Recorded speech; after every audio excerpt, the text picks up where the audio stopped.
So kahapon di tayo nakapag-spray ng pangdamo mga kabady, kasi nga medyo bukod sa mahangin o humahangin mga kabady, makulimlim din yung panahon. Pero ngayon napansin nyo mga kabady, maganda-ganda yung sikat ng araw, kaya possible makapag-spray na tayo ngayon ng pangdamo sa kabila, sa extension. Kasi yung ginras cutter natin dun makapal-kapal na naman yung sukal. Sprayan na natin ng pandamo.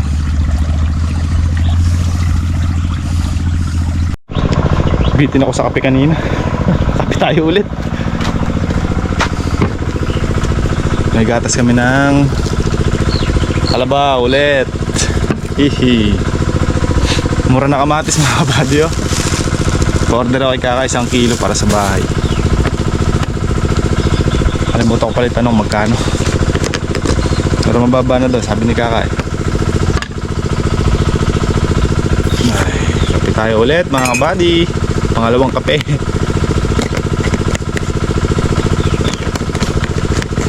Pag minadali mo yung kape, parang di ka masisiyahan mga kabady, di ba? Kasi may patubigin ako mga kabady, kaya minadali ko kanina. Sarap ba yung dahan-dahan mo siyang nanamnamin? Daman-daman mo yung hagod mo.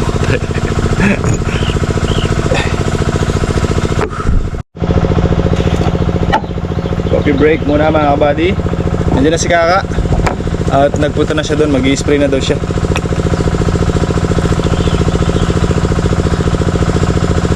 Uy,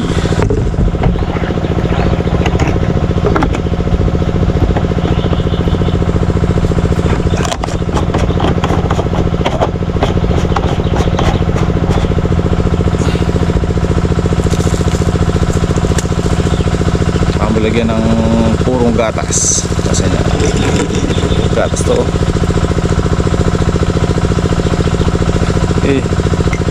karayupot gatas si Kuya Jun. Kanina black coffee lang, so ngayon pangalawa lagyan na natin ng gatas mga kabady. Okay mga kabady, sabihin nyo ako.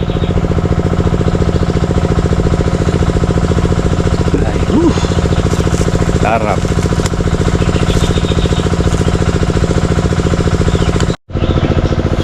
Unang araw ng buwan mga kabady, February.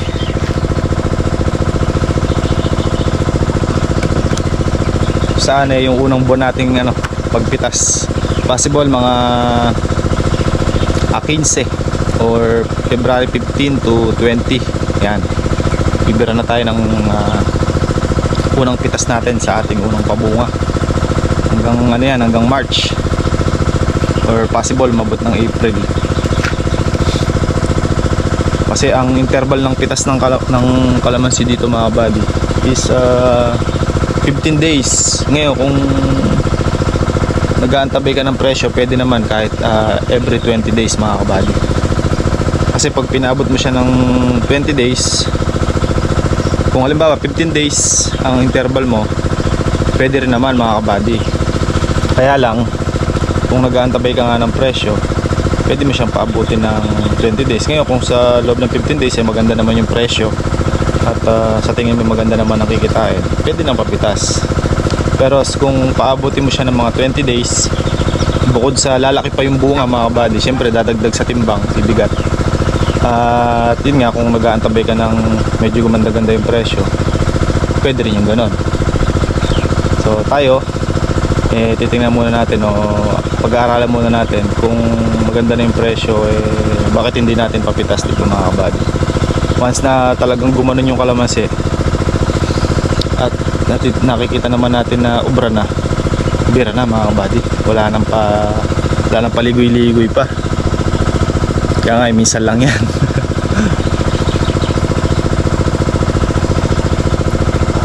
So ang presyo mga kabady nagbabago, kasi halimbawa ngayong umaga ang presyo 2,000 per red bag.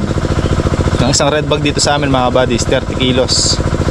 Kung halimbawa 2,000 siya ngayong umaga, pwede siyang mabago ng bandang hapon. nag-iiba yung presyo, minsan 1.8, 1.9, ganon. Pero depende, minsan naman 1.8 ngayong umaga, pagdating ng hapon tataas. Parang ganon mga kabady. Malikot yung presyo. Siyempre depende yan sa supply tsaka sa demand. Kung oversupply, medyo bababa ng bahagya. Ngayon kung nabibitin, tataas naman siya. Ganon mga kabady. Basta alaga naman yung kalamansi mga kabady, mabilis naman lumaki. Lalo yung sa atin na to nakakarga ng pataba. Kaya tama-tama lang yung tiniming natin na palipas na yung in-apply nating pataba bago tayo magpapitas. Kasi nag-apply tayo ng pataba, di ba mga kabady, kailan lang, mga ilang days pa lang ba nakakaraan, 3 days parang ganon. So kung magpapitas tayo ng mga 15 or 20, so lipas na, nakain niya na yung in-apply nating abono.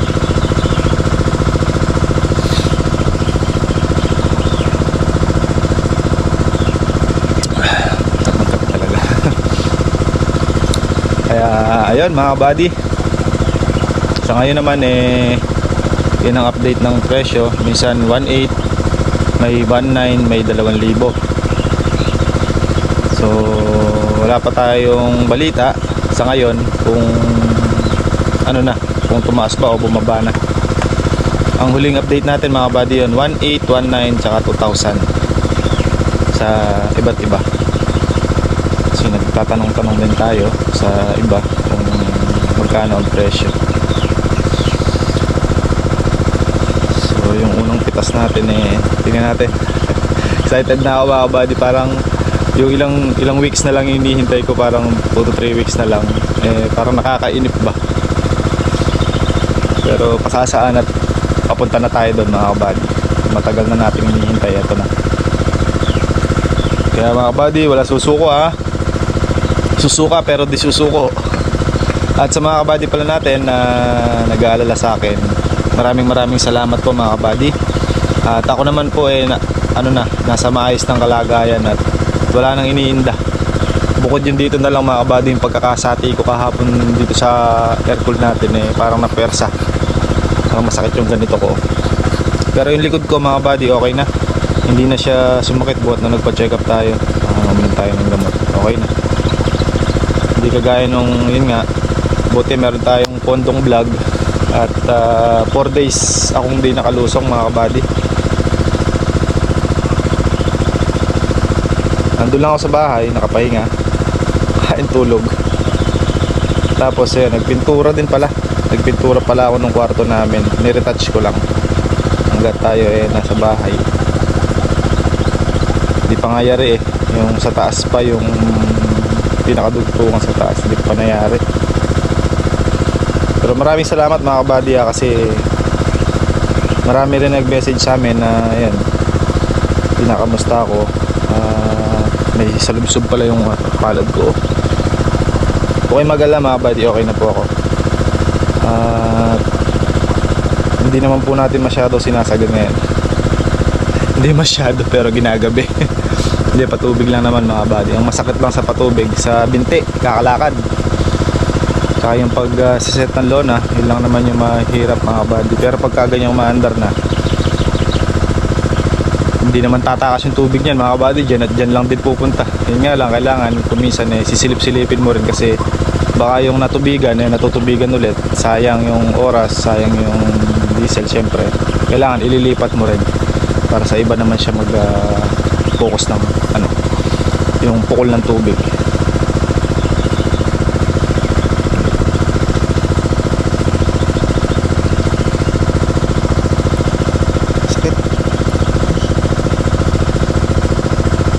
Kalamansi siguro.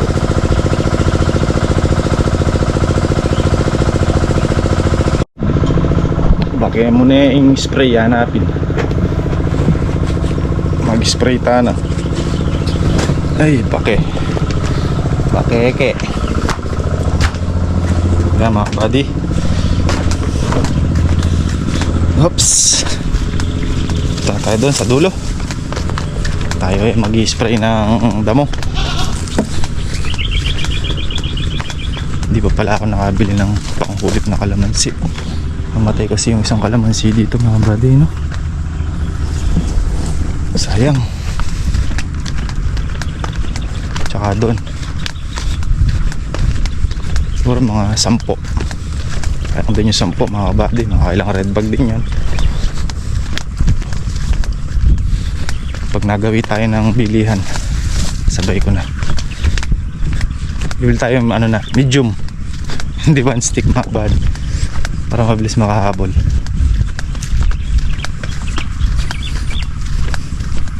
Yan, iniwan natin maandar yung mga makina natin dito. Papatubig mag-isa. May ako nasisilipin.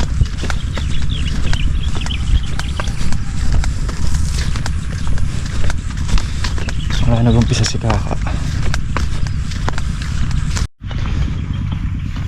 Si Kaka.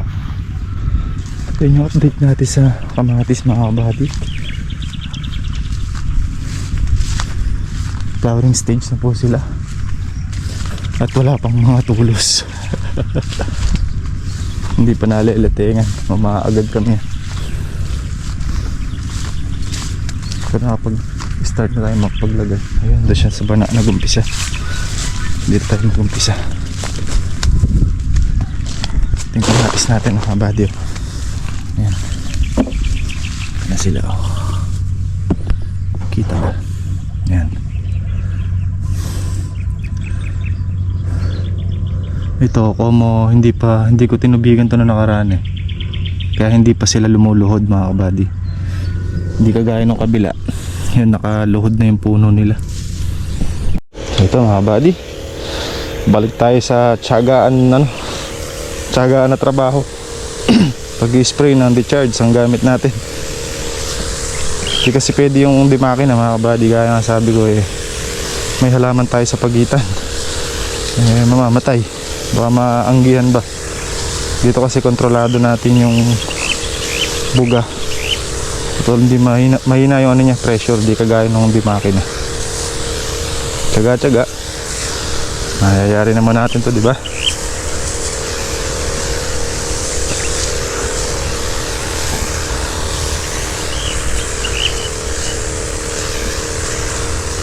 Hindi man tayo abutin ng 2 taon dito. Yari ito. 2 taon. Ano yun kabady? Kahit pa sabihin natin isang araw, isang block yung kalahating araw, para di nakakaumay. Unti-unti lang. May 4 na block yan. Then sa loob ng 4 na araw mayayari din natin unti-unti.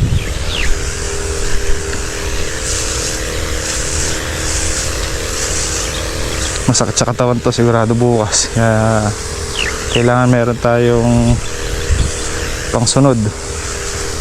Kumabalik na naman yung mga kulitis Yari kayo. Popolyohin namin kayo dyan. Kakabalantukan na naman dyan.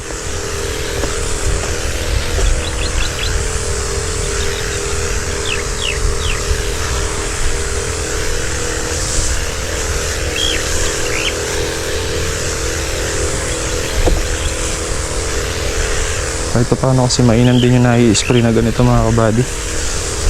Medyo napipigil natin ng kahit bahagya lang yung mga damo.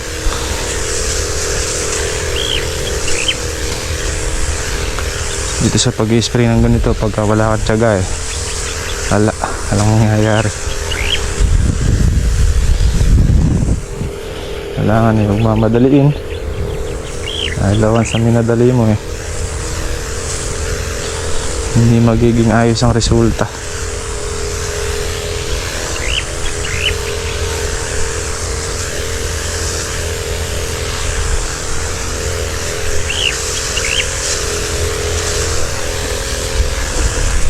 Tsaga para may nilagang kalamansi.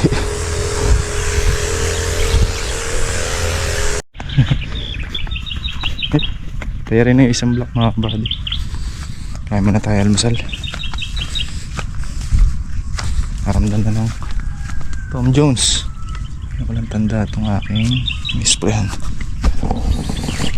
Kadulas.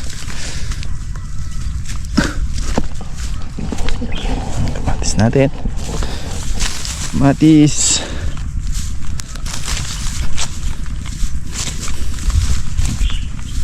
Sila.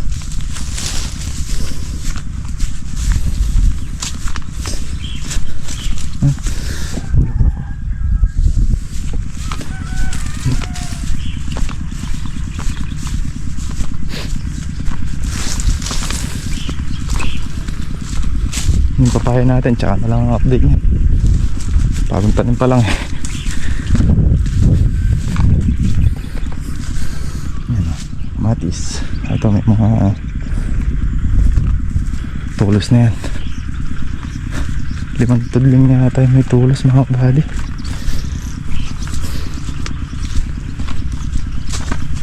Ang tapa. Para masilip ko rin yung tubig ko.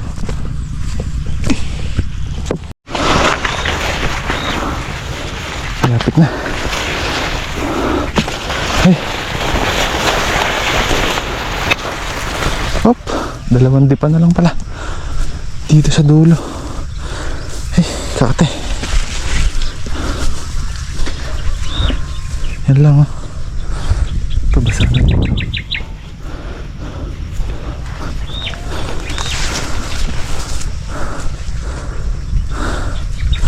Dalawang dipa sa dulo. Ito pala. Yan yung tubig eh. Sana dyan.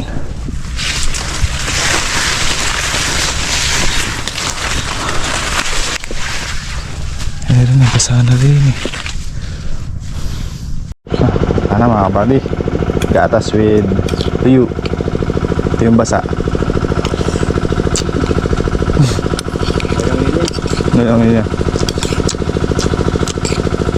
Di mo niluto yung ano ka, yung Galimundo.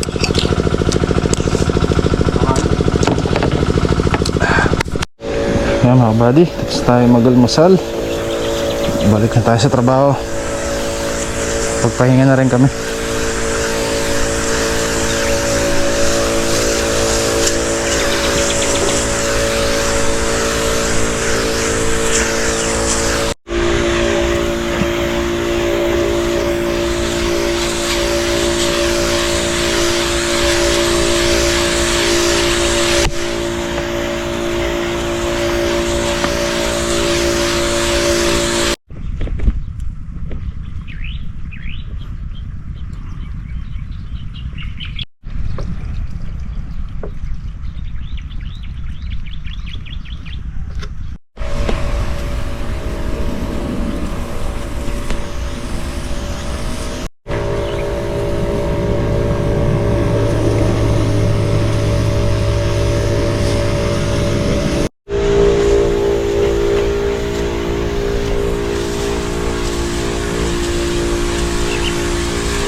So mga buddy, aahon tayo sa tindahan. Ito natin yung gamot.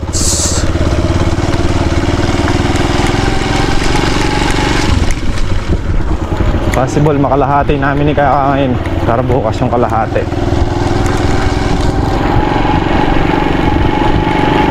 Para meron tayong pang ulit bukas. para sa sakit ng balikat.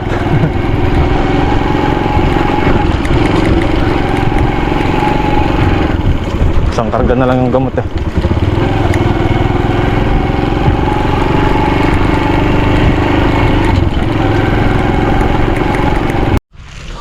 Dito na tayo mga brady. Iya. Na natin itong gamot. Saan ko na tayo? Hanggang 20 liters to eh.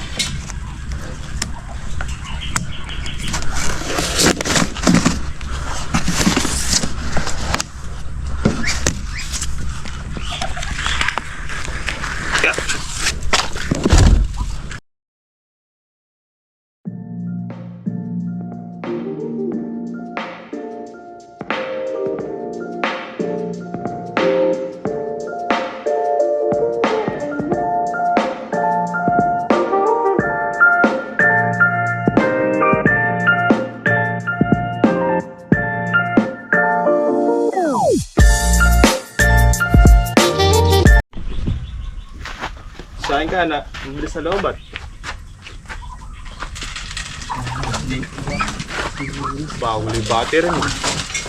Badi na puno ng gusto sa'yo.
Block na lang mga kabady.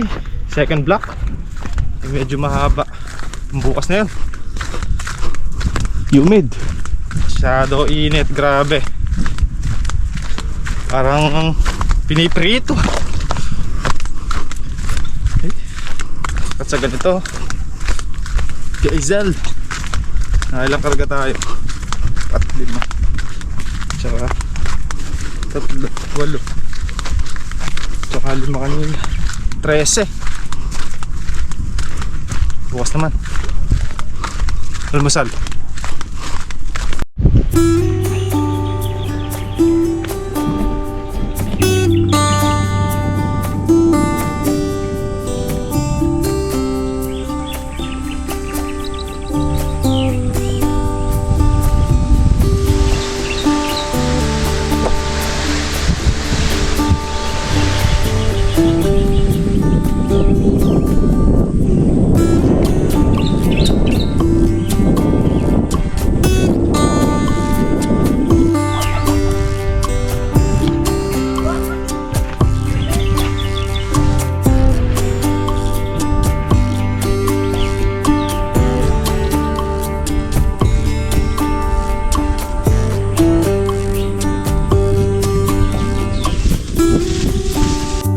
Bandam ko pang bike kamo.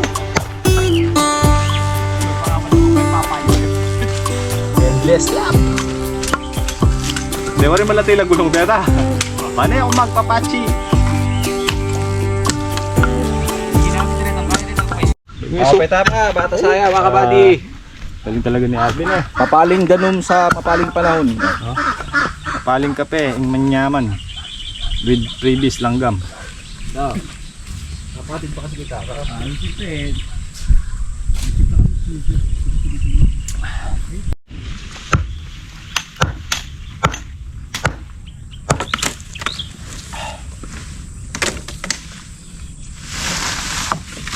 Matigas to.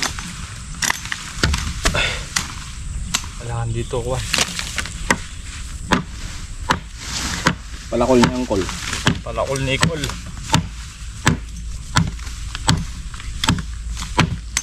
Kumana naman kapos si ano no? Si Thor. Nakakita ka eh. Thor Jack. Isang anuhan lang ni Kaka. Wala na yung bayari sa rin. Pangatin mo. Nalala ko naman si Armin nagbabaon ng tulos. Pinulog yung sarili ah. Para pang tingnan ah. Para daw nagbabaon ng tampax. Tantakas ka na. Todo na. Titignan ko nga yung video ko kahapon eh. Yung sa sarili ko. Nagbabawa ng tampak to.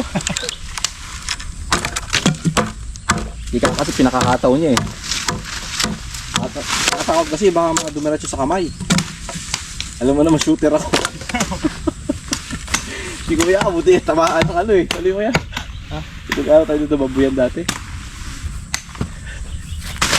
Yung tawag ko? Maso. Namamalo si Harvey.